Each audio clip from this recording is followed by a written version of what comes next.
בסרטון זה יוסבר כיצד ניתן לעשות שינוי מחיר רטרואקטיבי במידת הצורך. לחץ על לחצן התמחור $, בקטגוריה בה אתה מעוניין לתמחר. לחץ על המשבצת שינוי מחיר רטרואקטיבי. אזן את התאריכים מהם תרצה שהמחיר ישתנה בדיווחים שכבר בוצעו בתוך משבצת מתאריך לתאריך.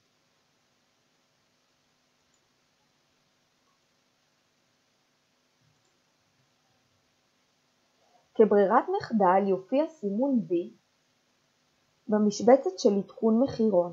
התאריך שיילקח למחירון הוא ממה שכתוב במשבצת מתאריך.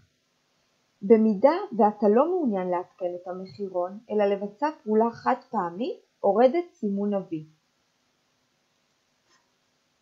לחץ על העיפרון ליד המשאב הרלוונטי לצורך עריכת המחיר.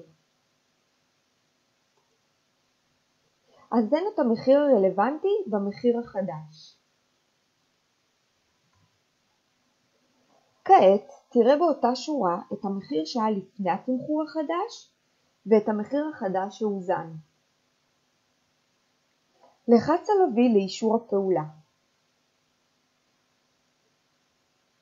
שינוי מחיר רטרואקטיבי גורם לשינוי מחירים רלוונטיים בכל הדיווחים עבור תאריכים נבחרים. לא ניתן לבטל את הפעולה לאחר הביצוע. לסיום, צא מהמחירון על ידי לחיצה על לחצן ה-X.